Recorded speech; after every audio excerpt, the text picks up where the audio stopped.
की वीडियो में करेंगे हम एक्सरसाइज 5.1 का question number first.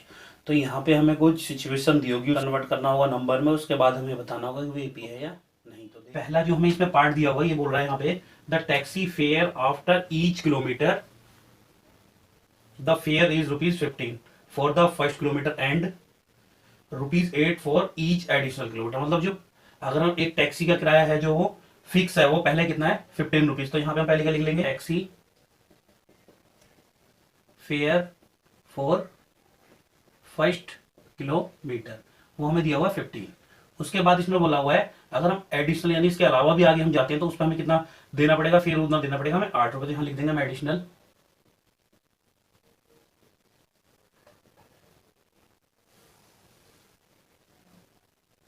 Fair for kilometre कितना दिया है 8।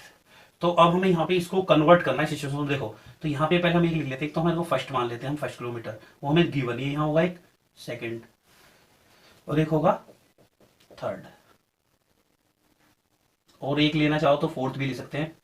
अब देखो ये हो गया पहला किलोमीटर, दूसरा, तीसरा, चौथा। देखो पहले में हमें दिया हुआ है 15, ये तो हमारा एज आ गया, कोई दिक्कत नहीं। अब हमें दूसरे में इन्होंने कहा है कि अगर हम फर्स्ट जाएंगे तो ये इतना तो हमें देना ही देना पड़ेगा, उसके आगे हम जा रहे हैं सेकंड में तो हमें कितना पे करना पड़ेगा, ₹8 एक्स्ट्रा। तो ये कितने बन गए हमारे 15 और 8 23। हमें यहाँ पे कितने पे करने पड़ेंगे 23, और जबकि पहले किलोमीटर के लिए हमने कितने पे करने पड़ रहे थे 15 ओनली। उसके बाद अगर हम थर्ड में जाते हैं तो थर्ड में हमें देखो 23 तो हमें पे करने ही पड़ेंगे प्लस ₹8 और, तो हमारे कितने हो गए 31। इसके बाद अगर हम और आगे किलोमीटर जाते हैं यानी फोर्थ किलोमीटर जाते हैं तो कितना पे करना पड़ेगा हमें 31 तो पे करना ही पड़ेगा प्लस एक्स्ट्रा 8 यानी 39। अब ये जो मैंने बॉक्स में किए हैं हम इनको क्या बोल सकते हैं, देखो इसको हम A1 बोल सकते हैं फर्स्ट टर्म यानी पहला पद, इसको क्या बोल सकते हैं हम A2, और इसको A3 और ये A4।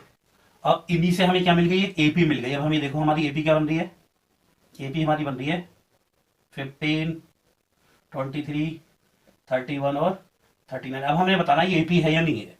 तो इसमें एक देखो हमें हर बार इसमें एक जो नंबर फिक्स नंबर जिसे हमने D बोला था वो इसमें ऐड करने में तो मिल रहा है हमें अगला टर्म।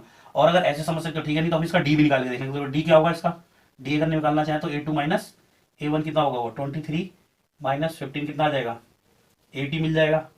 और किसी का भी निकाल लो, हम जैसे इसका निकालते हैं तो क्या होगा A4 माइनस A3, कहीं से भी निकाल के देख सकते हैं। ये देखो कितना आ रहा है 80 आ रहा है ना, तो इसको क्या बोल देंगे, it is a AP, it is an AP। यह एक समांतर श्रेणी है, क्यों है, क्योंकि जो इसका कॉमन डिफरेंस यानी D कॉमन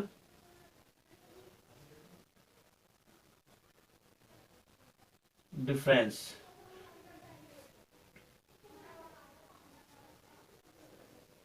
सेम है, कॉमन डिफरेंस इज सेम यानी सारा अंतर समान है। तो ये हो गया हमारा पहला। आप देखते हैं इसका दूसरा पार्ट। दूसरे में दिया हुआ है the amount of air present in a cylinder when vacuum pump removed 1/4 of the air remaining in the cylinder at the time. यहाँ पे क्या कह रहा है, एक कोई सिलेंडर है उसमें एयर भरी हुई है, तो हम यहाँ पे क्या कर लेंगे, लेट कर लेंगे, क्योंकि हमें पता नहीं है क्या यहाँ कर दो, लेट एयर इन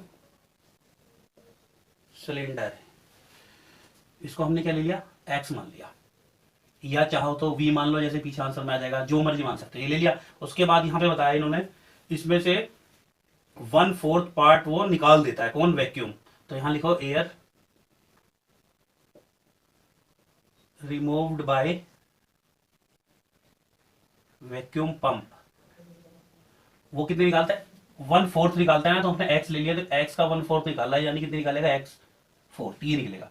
तो अब हमने इसमें एक कंडीशन बना के देख लेंगे। देखो जैसे हमने पिछले क्वेश्चन में किलोमीटर में लिखा, तो यहां तक किलोमीटर तो आएगा नहीं, तो यहां लिख दो फर्स्ट वाला, फर्स्ट स्ट्रोक, फर्स्ट स्ट्रोक में कितने निकालेगा, सेकंड स्ट्रोक में कितने निकाल देगा, थर्ड भी देख लो, चाहो तो फोर्थ भी ले सकते हो, तुम्हारी मर्जी है। अब देखो फर्स्ट में तो हमें यहां दिया हुआ एक्स, अब सेकंड में कितनी, सेकंड स्ट्रोक में क्या करेगा वो एक्स जो था जितना, इसमें से इसका इतना पार्ट रिमूव कर देगा, तो इसके नीचे मन लगा कि इसे माइनस करना तो आती है। और इसमें एक चीज ध्यान रखना, जब 1 आ जाए या कोई भी डिजिट और क्रॉस मल्टीप्लिकेशन कर देगा, देखो और एलसीएम ले लो, देखो 4 आएगा, इसको यहाँ कर दो 4x माइनस एक्स, तो हमें वही मिल जाएगा कितना 3x/4, यानी देखो ये हमारा आ गया क्या A2, और A1 हमारा ये है ही A1 का हो जाएगा। देखो थर्ड में हमारे पे मिल गया,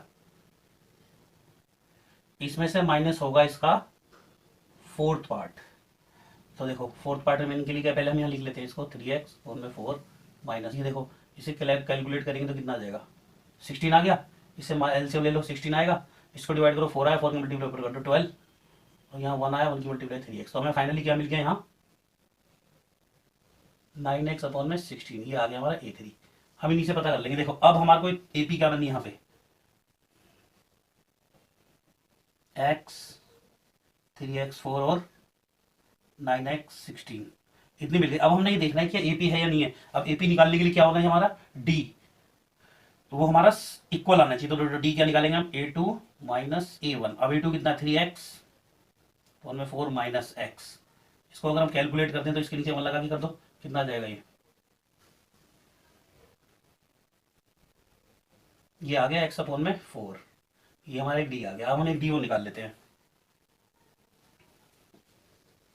ये देखो यहाँ निकाल लेते हैं हम A3 माइनस A2। अब A3 क्या है हमारे पास 9x माइनस 16 माइनस A2 कितना है 3x4। अब देखो इसका एलसीएम लेंगे तो 16 आएगा, इसको डिवाइड करो 1 आया, ऊपर करें 9 है तो आई चुके होंगे। अब 4 4 जा और 4 3 जा, यहाँ कितने बच गए माइनस के 3x अपॉन में 16। अब ये देखो ये और ये क्या सेम है नहीं है ना, यहाँ लिख देंगे, यही लिख दो it is not an AP, है समांतर श्रेणी नहीं है। क्यों, क्योंकि यहाँ लिख देंगे common difference is not same. चाहे तो ये लिख दो या इसकी जगह हम ये भी लिख सकते हैं, चाहो तो यहाँ लिख दो, यहाँ पे लिख दो A2 minus A1 not equal to A3 minus A2। एक लिखने का ढंग है, जैसे मर्जी लिख सकते हो, कोई दिक्कत नहीं है। थर्ड पार्ट जो हमें दिया हुआ वो क्या दिया हुआ, वो इसमें दिया हुआ हमें the cost of digging as well after every metre digging well it cost is 150। मतलब एक कुआ है उसको हम खोदने का जो हमारा कॉस्ट है 1 मीटर की, वो कितनी है 150 रुपीज। तो यहाँ लिख दो cost of digging a well पर मीटर, पर मीटर नहीं फर्स्ट मीटर, फर्स्ट मीटर कितनी दी हुई है हमें 150 दी हुई है, ठीक है जी। उसके बाद इन्होंने कहा अगर हम एक्स्ट्रा जो इसमें खोदने जाते हैं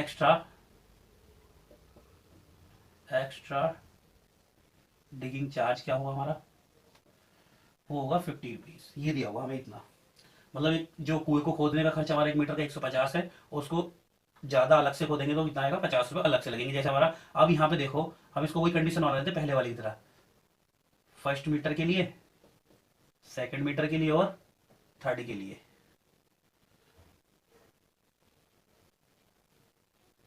चाहो तो फोर्थ भी बना लो, और यार अब देखो फर्स्ट में तो हमें दिया ही हुआ है, अगर हमें और एक्स्ट्रा इसे खोदना है कुएं को तो हमें 150 तो देने ही होंगे, और प्लस में कितने लगेंगे 50 रुपीज।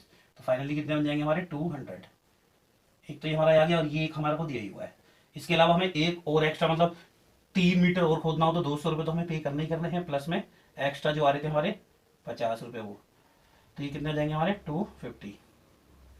ऐसे अगर हम आगे जाते हैं तो यहाँ पे हमें 250 तो पे करना ही करना है और एक्स्ट्रा 50 रुपीज और पे करने होंगे, तो फाइनली हमें मिल जाएंगे 300, ये हमें पे करने होंगे।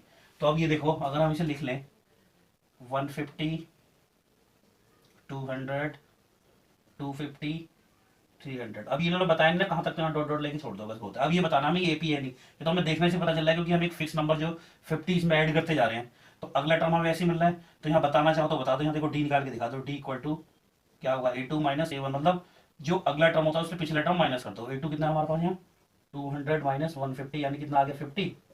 ऐसे ही और निकाल के देख लो किसी का भी। अब हम अगला देखना चाहते हैं तो 3 में से A2 माइनस हो जाएगा, तो A3 माइनस A1 यानी 250 माइनस 200 यानी ये कितना आ गया 50। और निकालना चाहो तो और निकाल दो, A4 माइनस A3 तो 300 माइनस 250 यानी हमें कितना मिल गया 50। तो यहाँ क्या लिख देंगे इट इज एन AP, यह एक समांतर श्रेणी है। क्यों है, बिकॉज यहाँ लिख देना कॉमन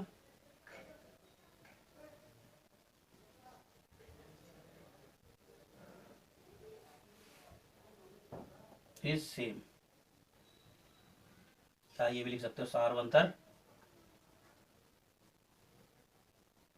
समान है। पार्ट इसका था, कह रहा था amount of money in the account of every year when ₹10,000 deposit at compound interest is at, मतलब ये कह रहा है कि एक हमने यहाँ पे कुछ पैसे हैं वो हमने जमा कर दिए और उस पर हमें इंटरेस्ट कितना मिल रहा है 8 पे, तो ये जो ये अमाउंट दिया हुआ है इसको हम क्या बोलते थे, पी, यानी प्रिंसिपल वैल्यू। तो पी कितना दिया हुआ हमें 10,000, और जी हमें यहाँ रेट वो कितने दिया 8। तो यहाँ पे हमें बताना, तो इसमें देखो हमें कितने कितने निकालेंगे, तो फर्स्ट ईयर के लिए निकाल लेते हैं एक, सेकेंड ईयर के लिए निकाल लो एक, थर्ड के लिए निकाल दो। अब देखो फर्स्ट ईयर में हमें कितना पे करना पड़ेगा, इसका फार्मूला पहले देख लो क्या होगा, ए बराबर पी 1+r/100, पावर इसकी एन होगी। यहाँ पे देखो पी का मतलब प्रिंसिपल वैल्यू, जो अमाउंट हम देते हैं, जो यहाँ की था। अब आर का मतलब क्या होगा यहाँ रेट, और एन का मतलब यहाँ होगा टाइम का या ईयर्स का हो। अब देखो हमें फर्स्ट ईयर के लिए निकालना है, तो क्या फार्मूला बन जाएगा, पी कितना दिया होगा 1000, फिर ब्रैकेट ओपन कर दो, क्या है 1, आर कितना हमारा 8/100, हम 1 ईयर के लिए निकाल ले तो 1 आ जाएगा, 1 लिखने की वैसे जरूरत भी नहीं है, समझाने के लिए दिया। ऐसे यहाँ क्या होगा, यहाँ कितना आ जाएगा 2, क्योंकि 2 ईयर के लिए निकाल ले, और यहाँ 4 जीरो है, कितनी है,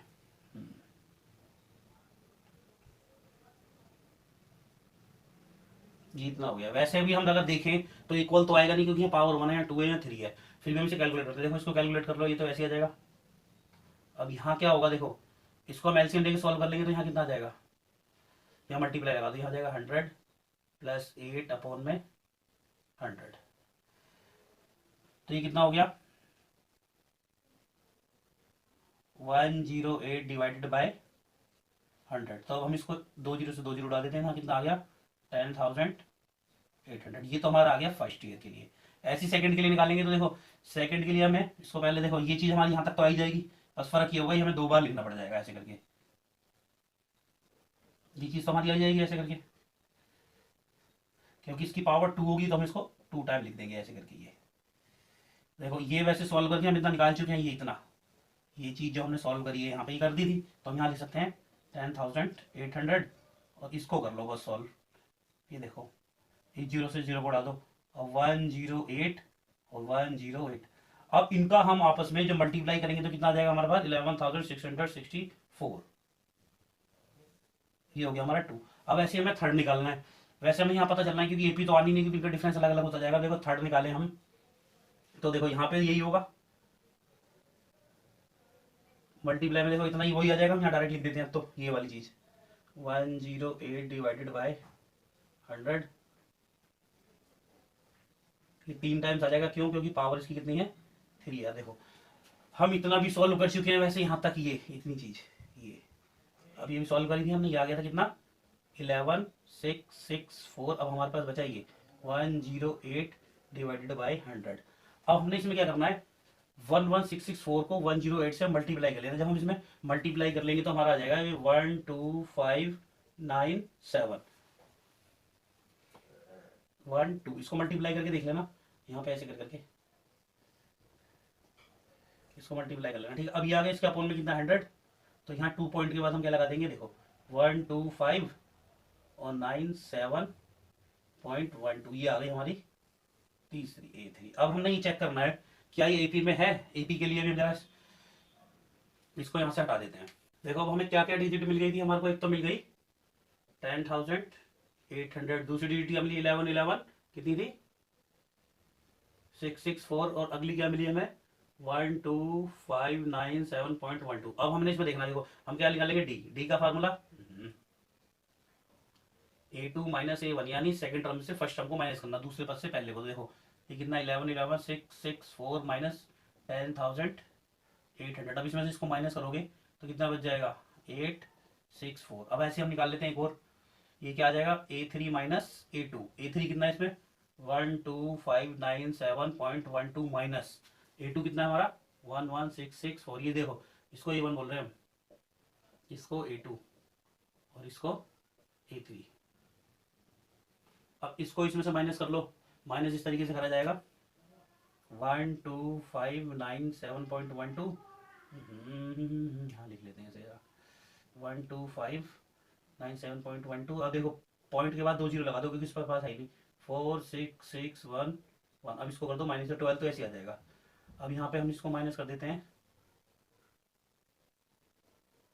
ये लो, तो यहाँ आ जाएगा 93312। तो अब इसमें हमने चेक करना है कि ये दोनों, ये और ये सेम है नहीं है ना, तो यहाँ लिख देना it is not a AP, ये लिख दो it is not an AP, है समांतर श्रेणी नहीं, क्योंकि common difference D is not same. तो इस तरीके से ये हमारा जो फर्स्ट क्वेश्चन वो होता है कंप्लीट। अगला क्वेश्चन हम अपनी अगली वीडियो